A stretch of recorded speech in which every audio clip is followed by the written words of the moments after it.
देख रहे हैं उत्तर भारत और मैं हूं आप सभी के साथ आरती। तो चलिए बुलेटिन की शुरुआत कर लेते हैं।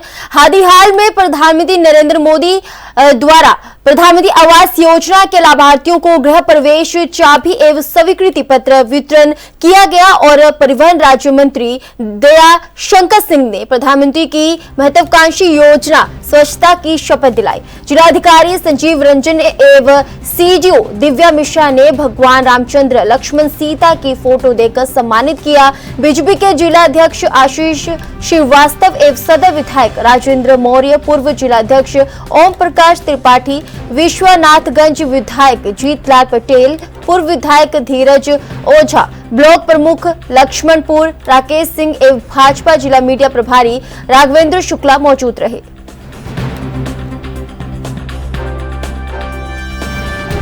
उत्तर प्रदेश के परिवहन स्वतंत्र राज्य मंत्री दयाशंकर सिंह पहुंचे प्रतापगढ़।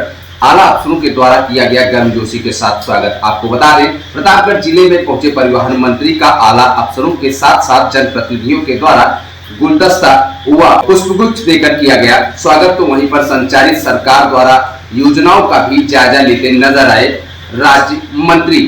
वहीं पर आला अफसरों के द्वारा सरकार द्वारा चलाई जा रही योजनाओं को किस तरीके अंतिम पावदान तक पहुंचाया जा रहा है उसका भी बताया गया ब्यौरा। तो वहीं पर राज्य मंत्री के द्वारा आला अफसरों को सरकार द्वारा चलाई जा रही योजनाओं को अंतिम पावदान तक पहुंचाने के लिए दिए गए मंत्री के द्वारा आवश्यक दिशा निर्देश। वहीं प्रधानमंत्री आवास के लाभार्थियों को भी आज प्रशस्ति पत्र देकर राज्य मंत्री के द्वारा सौंपी गई चाबी। यह पूरा नजारा हाल आयोजित कार्यक्रम का है, जहां पर स्वतंत्र प्रभार मंत्री के द्वारा दिया गया प्रशस्ति पत्र। एएनपी न्यूज के लिए लवलेश शुक्ला की प्रतापगढ़ से खास रिपोर्ट। यूपी में मथुरा के कस्बा राया में गोदाम पर डीएपी खाद न मिलने से किसान परेशान है। क्रिम्भिको गोदाम पर किसानों की लंबी लंबी लाइन दिखाई दी और सैकड़ों किसानों का गोदाम के बाहर हुजूम लग गया। सुबह 7 बजे से ही किसान गोदाम के बाहर लाइन लगाकर खड़े हो गए हैं, मगर कई घंटे बीतने के बाद भी क्रिम्भिको गोदाम नहीं खुला है, जिससे किसान काफी परेशान है। किसानों ने पुलिस को भी सूचना दी, जिसके बाद मौके पर पुलिस पहुंची, मगर कोई समस्या का समाधान नहीं हुआ है। क्या नाम है? राजनलाल। क्या समस्या आ रही है? समस्या आ रही है, खाद के लिए परेशान है। हाँ। किसान जब किसान को खाद ही कच्चा माल नहीं मिलेगा तो पक्का माल कैसे तैयार करेगा? कब से किसान की खेती चौपट बिना खाद के चौपट हो जाएगी। सरकार कह रही है कि किसान की आय दोगुनी होनी चाहिए। जब पैदा ही नहीं होगी, खाता ही नहीं मिलेगा किसान को, तो पैदा कहाँ से करेगा? कितना समय हो गया आपको लाइन में लगे हुए? यहाँ 6-7 घंटे हो गए। कोई समस्या का समाधान हुआ? समस्या का समाधान कोई नहीं हुआ है। और पुलिस आई यहाँ पे, पुलिस भी चली गई, किसान परेशान है। भैया आपका तो क्यों भीड़ लगी हुई है? क्या है? खाद की भीड़ लगी हुई है। सुबह 4 बजे से आए हैं, अभी तक कोई खाद यहाँ पर देने के लिए नहीं आया है और अभी तक यहाँ पर ताला भी नहीं खुला हुआ है। वैसे सरकार किसान के हित में बात कर रही है, जब तक किसान को खाद नहीं मिलेगा तो कैसे फसल करेगा। और वैसे बता रहे हैं कि खाद पर्याप्त मात्रा में है, फिर भी नहीं मिल पा रहा है और यहाँ पे अभी तक ताला लगा हुआ है और किसान परेशान है। पुलिस 2 बार आ चुकी है और आके वापस चली गई है। अभी तक कोई किसी का कोई सूचना नहीं है कि कब तक मिलेगा नहीं मिलेगा। किसान सब यहाँ पे 4-5 बजे से लगे हुए हैं, लगातार सब परेशान है। कितने किसान पहुँचे हैं यहाँ पे? 800 की संख्या में किसान है। 1000। मामला गांव नौशहरा का है, जहां कल देर रात्रि हुए पटाखे के गोदाम में भीषण विस्फोट के बाद लगातार सर्च ऑपरेशन जारी है। वहीं कल देर रात्रि में हुए विस्फोट के बाद लगातार मलबे में लोगों को खोजने का सर्च ऑपरेशन जारी है, जिसमें मौके पर गाजियाबाद, बरेली, लखनऊ सहित कई जगह से एनडीआरएफ और एसडीआरएफ की टीम ने मौके पर पहुंचकर डॉग स्क्वाड की मदद से सर्च ऑपरेशन तेज कर दिया है। हादसे में मरने वालों की संख्या 5 हो गई है। वहीं 3 लोग जिंदगी और मौत के बीच हॉस्पिटल में जूझ रहे हैं। वहीं इस हादसे में घायल हुए लोगों का इलाज जारी है।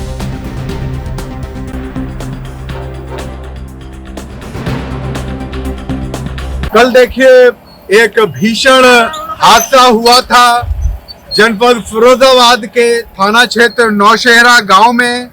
भाई मैं आपको बता दूं कि हादसा इतना भीषण था कि इसकी धमक 15 किलोमीटर दूर वहां के स्थानीय लोगों के द्वारा सुनी गई थी, जिसमें एक महिला सहित 5 लोगों की मौत हो गई थी। वहीं दर्जन भर लोग गंभीर हाल में हैं, वहीं दर्जनों मकान धराशायी हो गए, वहीं दर्जनों मकान क्षतिग्रस्त है। मैं आपको बता दूं कि 8 साल पहले एक जो मकान किराए पर लिया था आलम खां के द्वारा, और उन्होंने एक पटाखा बनाने वाली फैक्ट्री का जो वहां पर बगल में ही काम किया जाता था, जहां पटाखे बनाए जाते थे, वहीं स्थानीय लोगों के अनुसार उन्होंने कई बार प्रशासन से गुहार भी लगाई कि यहाँ इलीगल तरीके से पटाखे बनाए जाते हैं, लेकिन किसी भी तरह की कोई आला अधिकारियों या वहाँ के प्रशासन ने कोई उनकी नहीं सुनी। और आज देखिए उसका नतीजा है कि इतना बड़ा हादसा भीषण हो गया, जिसमें 5 लोगों की आकस्मिक मौत हो गई है। इसका जवाब कौन देगा? वहीं देखिए मैं आपको बता दूं कि इस तरह के लोगों को जो जिला प्रशासन है लाइसेंस कैसे दे देता है, और जब दिवाली का समय आता है तो पटाखे गोदामों में भीषण आग जगह जगह ऐसे होते हैं, तो क्यों ना इनके ऊपर पहले से ही सतर्कता निभाई जाए और इन्हें जो लाइसेंस धारी हैं इन लोगों को लाइसेंस देने से पहले पूरे मानक क्यों नहीं प्रशासन के द्वारा कराए जाते हैं, एक बहुत बड़ा सवाल है। और अभी देखिए जिस तरह से प्रशासन हरकत में आया है, और जब ये इसके 4-6 दिन हो जाएंगे प्रशासन फिर पूरे पुराने ढर्रे पर आ जाएगा, तो निश्चित रूप से एक ऐसे हादसे रोके जा सकते हैं। थोड़े से प्रशासन को सजग होना पड़ेगा, जिला प्रशासन को इसमें अपनी एक जिम्मेदारी लेनी होगी कि कहीं भी इस तरह के हादसे होने के लिए वहां ऐसे लाइसेंस जारी ना किए जाएं। मैं अपने सहयोगी कैमरा पर्सन के साथ right Prabhakar ANB news furrows. और अब खबर उन्नाव से है, जहां यूपी सरकार में मंत्री धर्मपाल सिंह ने समाजवादी पार्टी के राष्ट्रीय अध्यक्ष अखिलेश यादव के हालिया बयान पर करारा पलटवार किया है। अखिलेश यादव ने हाल ही में मठाधीशों और माफिया के बीच एक तुलनात्मक बयान दिया है, जिसे लेकर धर्मपाल सिंह ने तीखी प्रतिक्रिया दी है। बता दें कि धर्मपाल सिंह ने अपने बयान में कहा कि मठाधीश और माफिया के बीच तुलना करना एक बड़ा भ्रम है। उन्होंने कहा कि मठाधीश तपस्वी होता है, त्यागी होता है, योगी होता है, वैरागी होता है, जबकि माफिया अपराधी होता है। माफिया अपराधियों को शरण देने वाला होता है और रेपिस्ट भी हो सकते हैं। जैसे कि सबसे मेन चीज है कार्डियो का डॉक्टर यहाँ पे नहीं है। 30 लाख की आबादी है, हमारे पास कोई कार्डियो का डॉक्टर नहीं। कानपुर जाता है। हमारा पहला नहीं आपसे मतलब आगमन है। अब जानकारी करेंगे जी, जहाँ डॉक्टर नहीं है डॉक्टरों की उपलब्धता का प्रयास। सर सीएम केजरीवाल का नाम आया है, वो समाजवादी पार्टी का ही सदस्य रहा है, इस पर क्या कहना है? ये अखिलेश जी बहुत विरोध कर रहे थे सुल्तानपुर। दुर्भाग्य है, अपराधियों में भी अखिलेश जी बराबरी देखते हैं। और वास्तव में अपराध और अपराधी होता है, उसकी कोई बिरादरी नहीं होती है। ना वो हिंदू होता है, ना मुसलमान होता है, ना ठाकुर होता है, ना ब्राह्मण होता है, ना यादव होता है। अपराधी होता है, उसको अपराध की तरह ही देखना चाहिए। सर एसआईटी को उन्होंने बताया, एसटीएफ को ठाकुर स्पेशल बताया उन्होंने। तो अब क्या बता रहे हैं, जनता जवाब देगी। सर अरविंद केजरीवाल आज यूपी के गाजियाबाद में नितिन गडकरी ने मंच से कहा कि जो भी कॉन्ट्रैक्ट फर्म एजेंसी NHAI के लिए काम कर रहे हैं वो अपने काम को बेहतर तरीके से करें। हाईवे पर हरियाली, साफ सफाई, गुणवत्ता का पूरा ख्याल रखें। जो काम में अनियमितता करेगा उसके खिलाफ कार्रवाई होगी, उसको सिस्टम से बाहर किया जाएगा, उसके फर्म को ब्लैक लिस्टेड किया जाएगा, चाहे वो कंपनी विदेशी हो या ना हो। जो अच्छा काम करेगा उसको पुरस्कार भी मिलेगा। अपनी बातों को वहां बैठे सभी ठेकेदारों, कंपनी संचालकों आदि को सीरियस लेने को कहा। आज सबसे पहली बात मैं प्रधानमंत्री जी को जन्मदिन की बहुत बहुत शुभकामनाएं और शुभेच्छा देता हूं। और प्रधानमंत्री जी ने जो आह्वान किया था कि एक पेड़ मां के नाम, इसका शुभारंभ हुआ है। और एक जगह नहीं तो देश में अनेक जगह पर हमने हमारे हाईवे पर आज पेड़ लगाए हैं। ये 3 मीटर हाइट के हैं ताकि 90% ये जीवित रहेंगे। और देश के पर्यावरण की रक्षा करना और एयर पोल्यूशन से देश को मुक्ति देना ये हमारे डिपार्टमेंट की ज़्यादा जिम्मेदारी है, क्योंकि 40% एयर पोल्यूशन ट्रांसपोर्ट मिनिस्ट्री के कारण होता है। तो हम उसमें आज ये पहल की, इसमें अच्छा काम शुरू हुआ है। और इथिक्स, इकोलॉजी एंड एनवायरनमेंट के लिए हमने अनेक इनिशिएटिव लिए। प्लास्टिक और रबर वेस्ट बिटुमेन में डालना, परली से अभी हवाई ईंधन बन रहा है, परली से इथेनॉल बन रहा है, बायो बिटुमेन बन रहा है, जो हम रोड के काम में लाएंगे। और हमारा किसान अन्नदाता नहीं, ऊर्जा दाता, बिटुमेन दाता, हवाई ईंधन दाता, हाइड्रोजन दाता बनेगा, इथेनॉल दाता बनेगा। तो ये पर्यावरण के दृष्टि से एक जन जागरण करने वाला और प्रधानमंत्री ने जो कार्यक्रम दिया उसके अनुरूप बहुत अच्छा कार्यक्रम हुआ है। नितिन जी, अपने काम के लिए मेरा सच कहे जाते हैं, आपने मंच से भी कहा जो अच्छा काम करेगा उसे पुरस्कृत किया जाएगा और जो काम में अनियमितता बरतेगा उसके खिलाफ कार्रवाई होगी। यही जो आप कह रहे हैं, यही बात मैंने दिल्ली मंत्री और आप नेता आतिशी का नाम नई दिल्ली के मुख्यमंत्री के रूप में प्रस्तावित होने पर समाजवादी पार्टी प्रमुख अखिलेश यादव ने कहा कि मैं बधाई देता हूं जो दिल्ली की नई मुख्यमंत्री बनी है। मुझे विश्वास है कि वह दिल्ली की जनता की भावनाओं पर खड़ी उतरेंगी। सरकार को खुश करने वाले अधिकारी हैं। मैं बधाई देना चाहता हूं दिल्ली की मुख्यमंत्री जो नई बनी हैं, आधी आबादी का तो रिप्रेजेंटेशन करेंगे। दिल्ली को मुख्यमंत्री आप पार्टी ने नया दिया। मुझे उम्मीद है कि दिल्ली की जनता की भावनाओं पर वो खरी उतरेंगे। यूपी के गोंडा में डीएम नेहा शर्मा ने कर्नलगंज तहसील क्षेत्र के बाढ़ प्रभावित गांवों का निरीक्षण किया। वहीं उन्होंने कम्युनिटी किचन के माध्यम से लंच पैकेट की व्यवस्था की भी जानकारी ली। आपको बता दें कि घाघरा व सरयू नदी के जलस्तर में निरंतर गिरावट आ रही है। जिले की 2 तहसीलों के कई गांवों में बाढ़ जैसे हालात हैं। डीएम ने बाढ़ प्रभावित क्षेत्रों के निरीक्षण के दौरान स्थानीय ग्रामीणों से वर्तमान स्थिति की भी जानकारी ली।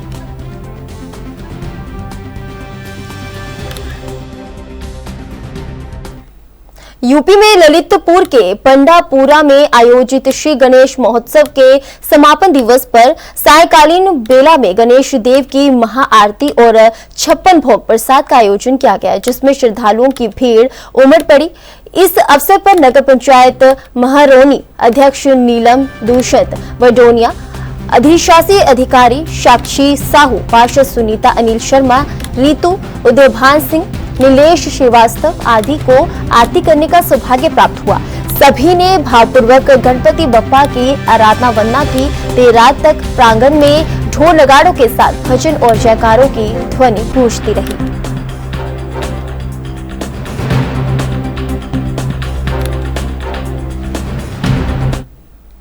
यूपी के वाराणसी में प्रधानमंत्री नरेंद्र मोदी के जन्मदिन पर उनके चाहने वालों में अलग ही उत्साह और उमंग देखने को मिल रही है। ऐसे ही काशी में उनके एक चाहने वाले ने संकट मोचन मंदिर में स्थित प्रभु श्री राम दरबार में विराजे राम, लक्ष्मण और माता जानकी को स्वर्ण मुकुट अर्पित किया। इस स्वर्ण मुकुट की कीमत 41 लाख के करीब बताई जा रही है। वाराणसी के अर्दली बाजार से पद यात्रा कर मोदी के फैन ने इस स्वर्ण मुकुट को संकट मोचन मंदिर में सौंपा है। उन्होंने बताया कि 2019 में भी उन्होंने संकट मोचन हनुमान को 1.25 किलो सोने का मुकुट अर्पण किया था।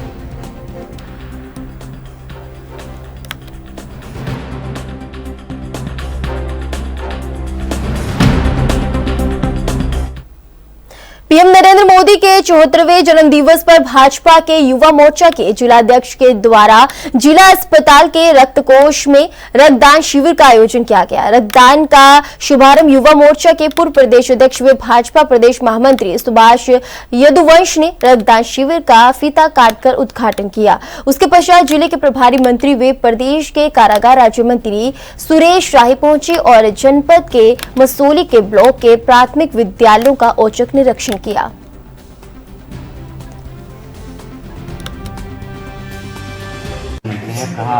आपने निरीक्षण किया और क्या आगे के कार्यक्रम आपने? आज चंदन ग्रुप में छुपा जो सरकार की जो मंशा है कि हमारे जनप्रतिनिधि गांव तक पहुँचे, आम जन तक पहुँचे। और उसी प्रयास हम लोगों ने आज प्रयास किया कि हम लोग आम जनता तक पहुँचें और जो सरकार की मंशा है, सरकार की योजनाएं आम जनता तक पहुँचे, जिसका उनको लाभ मिले और गरीबी से निकल कर मुख्य धारा में आए, हम लोग उसी प्रयास में लगे। आपके जनपद आगमन में कार्यक्रम विद्यालय निरीक्षण का भी लगा हुआ था, क्या विद्यालय वहाँ गए थे अपने निरीक्षण के लिए? विद्यालय में थे लोग, क्या लगा, क्या लगता है? बच्चे वहाँ मिले थे, बच्चे भी थे और उनसे बात भी हुई। जनपद बाराबंकी के लिए किस प्रकार के विकास कार्यों को आप प्राथमिकता पे मान के चल रहे हैं? किस प्रकार आज का मेरा पहला समीकरण? जी, आज मेरा पहला दिन, मुझे आज पहले थोड़ा सा देखने दें और उसके बाद अगली वार्ता में हम लोग बैठेंगे तो उसमें चर्चा करेंगे। कितने आवास वितरण किए गए हैं? लगभग मेरे ख्याल से 30-40 नहीं 30 आवास है। क्या कुछ ऐसा भी सुनने में आ रहा है कि अब की बार जो आवास आएंगे प्रधानमंत्री आवास, उसका पैसा भी बढ़कर आएगा? हम जो भी है, सरकार की जो भी योजना है वो आप तक पहुँचेगी, सभी तक पहुँचेगी। अच्छा, जो कुछ नए मतलब कि उसकी वो हुई है, कुछ जो आवास वितरण किए जा रहे हैं उनका, जैसे कि पहले जो उनका दायरा था वो कुछ बढ़ेगा? ये दायरा तो बढ़ाई जा रहा है, हम लोग को जो पुरानी सूची थी वो तो खत्म हो गई, नई सूची बन रही है और हम लोग बहुत तेजी से आगे बढ़ रहे हैं कि जितने भी आवासहीन हैं उनको आवास मिल जाए।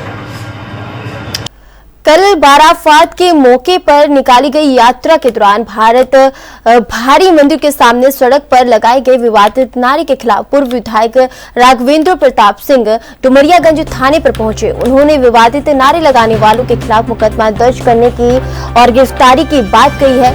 वहीं पूर्व विधायक ने डीएम को पत्र भी लिखा है।